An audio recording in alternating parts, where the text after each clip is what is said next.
10 years ago, I got on a plane and flew to Indonesia. Moved by the tsunami disaster that hit the news, I joined ADRA and went to North Sumatra for 3 months, where I worked in the tsunami relief. It was a devastating time, chaos and tragedy on so many levels. What I encountered was traumatic. Continual earthquakes, about 40 to 50 a week, and sleeping with your shoes, your passport, and a bottle of water right there next to your pillow, so when the tsunami hit again, you could run for the hills. As we were bringing aids to thousands and thousands of people who'd lost absolutely everything, what I learned was the importance of listening to people's stories. To see them as humans with dignity, to sit and listen to how the survivors survived and what the survivors had lost. To sit with Mahmoud on the remains of his 2-story home and listening to how that had collapsed and his family were gone. To hear the father who 3 months after the tsunami was still walking among in the debris looking for his 17-year-old son. Or to hear how Nursina at 75 had been swinging from the palm trees for hours while the water of tsunami were gushing below her feet. Or to hear Tutu Yasmin crying, telling me how her baby daughter had been ripped from her arms in the tidal wave. When I returned to England with post-traumatic stress from hearing all the stories, seeing the pain and suffering, all I wanted to do was to be held tight in my husband's arms, to feel his loving compassion and knowing that I was safe. But how do you continue? How do you continue and how do you live on when you and your life is broken? Often we look at short trips to another country as trips of compassion, where we, from the Western privileged countries, go and cure the little problems that we think they have. And then we go home and we have ticked our Christian compassion box and we feel good. As good as short-term mission trips are, they actually end up changing more about those of us who go than the people we encounter. And we learn that compassion is more than just feeding people. I believe that we can continue through the brokenness of life when someone is reaching out and journeying with us, not to pity us, but to be with us, regardless of theological or life difference, to sit with us in the pain of whatever life is throwing at us. Compassion is more than feeding the hungry.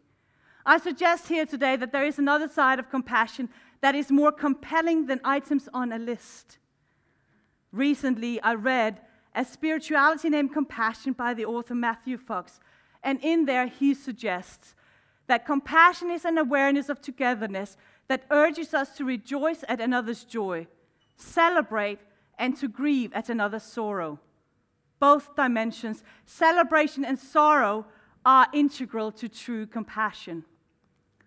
Celebrating is forgetting in order to remember, a forgetting of ego, of problems and difficulties, of a letting go. So too is compassion.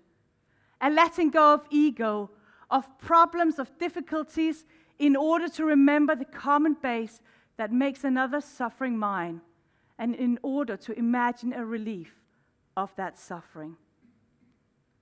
Compassion is sharing life together, the good, the bad, and the ugly, journeying life together in celebration and in grieving with one another. It takes empathy to be compassionate. And empathy is to know and to enter into, to share, and to taste, as far as possible, another's pain or joy. Compassion moves us when we too feel with someone, when we have the imagination to step out of our own comfort zone and to feel that person's pain, to imagine what it is like to walk in his shoes, to feel her pain, not out of a place of pity, but because our heart breaks in empathy and we are moved to compassion. In Romanian, I'm told there is a phrase that I have translated that I use as title for today's talk. It's called Mother of the Wounded. And apparently it is when you see people all around you hurting and you're moving, asking you to step in and see, not only see them, but help them on their journey, to bring compassion. I think it's such a fabulous saying, to be a mother of the wounded. It is such a godly image to see the people they are marginalized and broken, to have an awareness that embraces the marginalized, that seeks to heal the broken on the fringes of society, that seeks to mother the lost. It reminds me that Jesus saw the people who were marginalized and broken, those whom the limelight and the spotlight did not shine on, but those who were in the shadowing margins of society. Do we see people like Jesus, or do we only see the important people in the limelight? In Matthew 9, verses 35 to 38, we see there that Jesus went through all the towns and villages. And please just open your Bibles with me. If it's in Dutch, Danish, Romanian, we'll even accept English versions today. But Matthew 9:35 says that Jesus went through all the towns and villages, teaching in the synagogues, proclaiming the good news of the kingdom, and healing every disease and sickness. And in verse 36, when he saw the crowds, he had compassion on them because they were harassed and helpless, like sheep without a shepherd. Then he said to his disciples, the harvest is plentiful, but the workers are few. Ask the Lord of the harvest, therefore, to send out workers into the harvest field. When was Jesus moved by compassion? When he saw that people were harassed and helpless. In the Message version, it actually says, when he looked out over the crowds, his heart broke. So confused and aimless they were, like sheep with no shepherd. Jesus' heart broke. Jesus, as I see it, is compassion made flesh. Because Jesus defines compassion in the parable of the Good Samaritan. When we read the story in Luke 10, and I'm not going to go through it because it's a story we all know so well, but please open your Bible and look at Luke 10, verse 3 to 35. And in here we see that the entire story of the Good Samaritans is about actions. The outsider who automatically is moved by his compassion for another person, regardless of ethnic, political, or religious divide.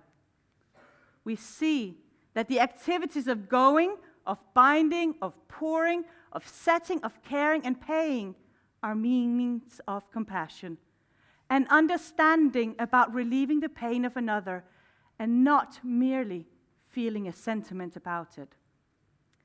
These acts are an outgrowth of God's love, leading to rightening inequality. Love, action, compassion, justice are all intertwined. Compassion is therefore directed outwards. It is public. It is not about me. It's not about us. It is not self-centered or egocentric, but it is to right the inequality around us. For this is what God asks us in Micah 6, verse 8. It's such a famous verse. What does Yahweh ask of you except to do hesed, compassion, and to love misbeth, mercy, and justice? And I'm not a Hebrew scholar. I'm sure there are others here who are much better at that, Professor. But when we look at the biblical Hebrew word, sometimes translated as compassion, sometimes as mercy, the word hesed, what we have lacking in at least the English, and I have not checked the Dutch version because my Dutch is very limited to non-existence. What is lacking in the English translation is a dimension of action which the Hebrew word implies. The Hebrews talks of doing hesed with someone, and hesed is frequently associated with the word misbeth, or right. So doing hesed, to do right. It implies a doing, an action of deliverance that justice is all about. It implies liberating self and others. Deliverance, liberation, and justice. And throughout the gospel, we read how Jesus acted in compassion to the marginalized, to those who were not in the limelight of society, the broken, the mismatches of society, those who smelled, those who looked bad, those who had all these diseases. And then he tells us, go and do the same. In the text in Matthew 9, verse 35, we read that it is not just about preaching and teaching, but it's also about healing a broken world through compassion. And we must ask ourselves today, where are we when people are broken? When tragedy strikes? Are we sitting comfortably in our church seats discussing worship styles, music, gender, or color of the carpet? As we sit there, wondering why God doesn't just do away with the suffering of the world, as we are busy preaching about a harvest, neglecting to realize that the harvest that Jesus is talking about is about healing the broken. And Jesus, being moved in these verses by compassion, urges his disciple to also be moved by compassion. But where are we? Where are you and I when children, even in our church, are being abused? Where are we when our sister is raped, when our children are being trafficked, when our brother is being knifed down or shot down, when the family next door is homeless and my friend loses his job?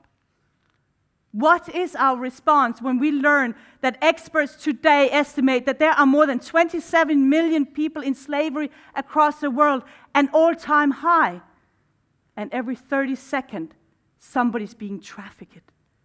A country like Moldova, which is a couple of hours' drive to the east. Moldova, a European country, is missing 60 to 80% of its young girls who are believed to have been sex trafficked to the Western world. Our world is so broken.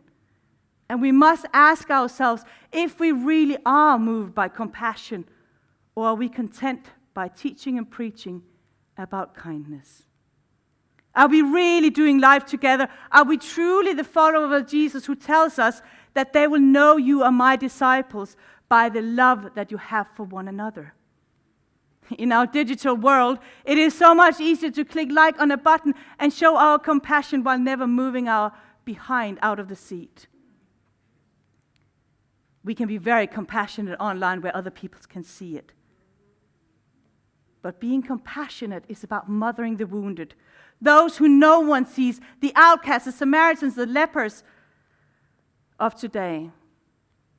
Empathy compels us to challenge ourselves to a place where compassion moves us to action. But before we can act compassionate, we need to learn to have empathy. And it takes imagination to learn how to have empathy. Because empathy is to know and share and taste another person's pain.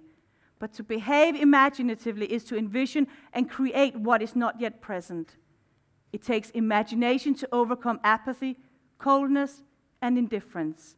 It takes imagination to perceive other ways of living and imagining solutions for our broken world. Matthew Fox shares that compassion is not sentiments, but making justice and doing works of mercy. And again, we are reminded of Micah 6. Ultimately, compassion needs to become a way of life. It is the art of walking with God in a conscious attitude. It is intentionally seeing the wounded, intentionally being moved to action, and using our imagination to see solution. It goes beyond kindness, as compassion in the biblical form must move us to act out of our pews. Jesus tells us, whatever you did for one of those things to someone overlooked, you did to me. 2 words in the gospel expresses Jesus' experience of compassion, and Tim talked so eloquently about one of them in the previous presentation. The word, and I can't even say it, splatsisoma. He said it so much more eloquent. And it means to be moved in one's bowels.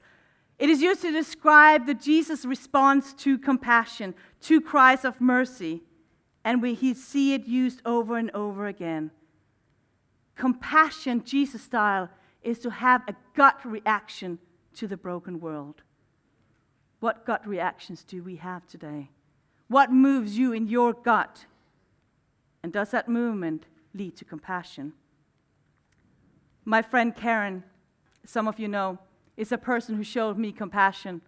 When we were at college at Newbold, I had been diagnosed with cancer, and for 4 years I was in and out of surgery on my knee, and I spent most of my life at Newbold on morphine and on crutches. And I believed in my independent Scandinavian manner that I could manage everything myself, and she came up and walked right next to me and said, "Let me do your laundry.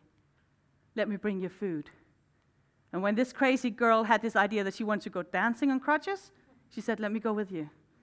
Seen anybody dance on crutches? Not a pretty sight. But my friend was right there walking with me and picking up the emotional pieces as I realized that I was a survivor, not a victim. That taught me what compassion looked like. Because at no point did she express she felt sorry about me for me. At no point did I experience pity, but it was with integrity she was walking with me, moved to action without diminishing who I was. And when we look at our own life, what makes you continue in spite of tragedy, in the face of hopelessness? Did you meet, like I met in my friend Karen, a mother of the wounded? Were you able to receive compassion as someone journeyed with you through your life? Are you able to sit and listen and journey in compassion to another person in need? When as a pastor I choose to spend my time focusing on journeying with people through suffering rather than playing political games in the boardroom, it changes me as a pastor. Jesus is compassion made flesh. And he urges us who believe in him to become compassionate, to have the imagination to envision solutions and alleviate suffering from the world. And Thomas Aquinas says that compassion proceeds from a love of God and neighbor, which is a consuming fire while it moves one to relieve in the misery of others. In English, the word passion is part of the word compassion. It is the opposite of coldness and apathy because passion is warm, joyous, loving, and being connected. How can we as Christians not be passionate about the broken world around us? Passionate to the point that we are moved to action. Because compassion goes beyond kindness. We can all believe we're nice and kind people, particularly when everybody else is looking. But kindness does not move you to passionately act in order to find a solution for the brokenness. Kindness put a nice little bandage of the wound where compassion acts to alleviate the suffering. If you were to be honest on yourself and you did a week list of when you were compassionate, you would realize that most of those were acts of kindness. Because compassion compels us and stretches us to another level, to intentionally seek out injustice, to intentionally seek out suffering, and to become part of justice, to right what is wrong, to bind the brokenhearted, to heal the broken-spirited, to mother the wounded. Jesus is compassion made flesh, and we are called to serve that broken community we live in, not by words, but by sharing God's love in a tangible manner. And our challenge is to intentionally and continue to see the people living there in the margins, in the cracks of the boundaries of society, and be moved in compassion, because, like Jesus, we simply cannot walk away from the suffering of this world. And to conclude, I just want to put the last slide up, that the character of Christian compassion is celebration, mercy, justice, publicly outward and universal, passionate, interconnected. It's a way of life connecting God and mankind. And my prayer for all of us is, God, open our eyes that we may see a broken world around us and be there like you in a spirit of compassion.